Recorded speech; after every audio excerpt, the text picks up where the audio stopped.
शहजाद, आपकी इसके ऊपर क्या राय है? आज जो सख्त अल्फाज इस्तेमाल किए गए हैं और जिस तरह वाज़े तौर पर कह दिया गया है कोई गुंजाइश नहीं है, बर्दाश्त की भी एक हद होती है, मजबूर ना किया जाए, तो आप आगे के लिए इसके ऊपर क्या एक्सपेक्ट करें? पाकिस्तान तहरीक इंसाफ का रद्द-ए-अमल, और क्या ये जो पूरा बयानिया था अब इसके बाद इसकी गुंजाइश है?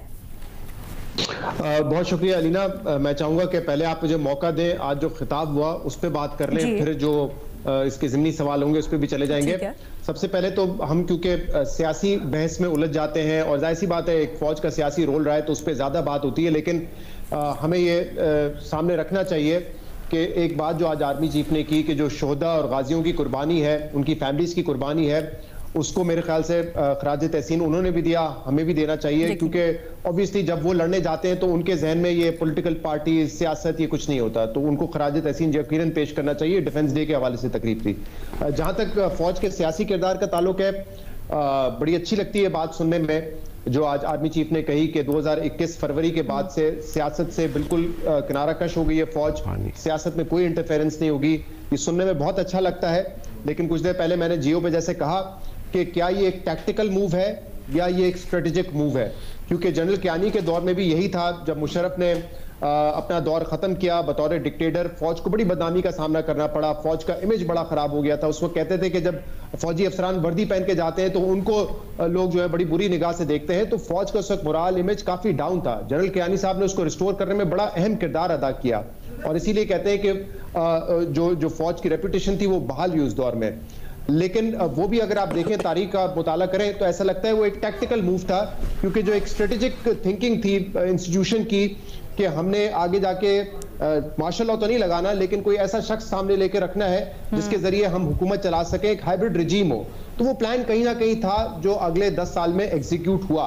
तो वो कियानी साहब के दौर में एक टैक्टिकल रिट्रीट था कि फौज सियासत में मदाखलत नहीं करेगी, वो स्ट्रेटेजिक मूव नहीं था। लेकिन अब हमें उम्मीद करनी चाहिए कि सारा 5-6 साल में जो एक एक्सपेरिमेंट था वो नाकाम हो गया है, तो अब आगे जाके कोई मदाखलत नहीं होगी, एक स्ट्रेटेजी के तौर पे इंस्टीट्यूशन अपना जो आईनी किरदार है उसमें रहेगा। ये हमें उम्मीद करनी चाहिए। होता है नहीं होता, आई थिंक ये तो वक्त ही बताएगा। लेकिन ना आइंदा कोई किंग्स पार्टी होंगी, ना कोई हाइब्रिड रजीम होगा, और इसमें जहां फौज की जिम्मेदारी है, जाहिर सी बात है जो सियासी पार्टीज है उनको अपना किरदार अदा करना पड़ेगा, उनको जो है अपनी सियासत अपने आप करनी पड़ेगी। हम आगे की बात तो कर रहे हैं, यकीनन उसके लिए हम पूरी उम्मीद भी हैं, लेकिन जो जैसे अभी मुनीब ने भी कहा 2021 से पहले जो सारे का सारा खाता था वो किस तरह से, क्योंकि उसके ऊपर मौजूद हैं बहुत रिजर्वेशंस, उसको किस तरह से अजाला किया जाए, उससे आगे किस तरह से बढ़ा जाए, क्या ये मुमकिन भी है? इसके लिए कोई इफेक्टिव तजवीज़?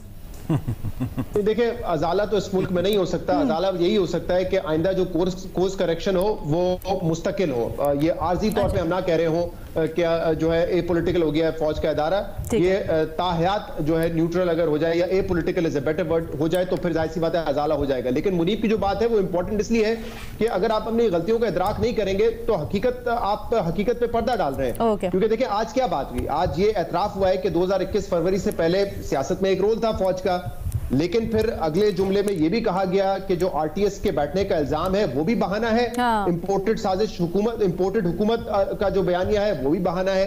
तो जब आप इन दोनों चीजों को आप इक्वेट भी कर रहे हैं और कह रहे हैं कि बहाने हैं, तो फिर सवाल ये होता है कि 2021 से पहले और कौन सा सियासी किरदार था जिसके हवाले से बात की जा रही है कि वो सियासी किरदार अब खत्म हो गया है। एक तो हमें पता है ना कि इमरान खान जब से कंफ्यूजन तो और बढ़ती है, गवर्नमेंट थी जिसका उन्होंने जिक्र भी किया कि कतर से एलएनजी डील हो या कर्जे लेना हो या इसके अलावा फैटफ का मामला हो, उसमें फौज ने किरदार अदा किया, तो वो हाइब्रिड गवर्नमेंट का किरदार तो हमें पता है। लेकिन जिस तरीके से इमरान खान को लाया गया, अगर उसमें भी ये कहा जाता है कि वो भी एक बहाना है और इंपोर्टेड हुकूमत का जो एक बयानिया है वो भी बहाना है, तो इसका मतलब तो फिर दोनों को इक्वेट कर दें और फिर आप ये पूछें कि फिर सियासी किरदार कहाँ था, क्योंकि आप एक दफा कहते हैं सियासी किरदार था लेकिन कहते हैं ये बहाने थे, ये सियासी पार्टी जो है बहाने बना रही है और उनको बड़ा दिल करके तो दोनों आपस में कुछ बैठ नहीं रहे हैं।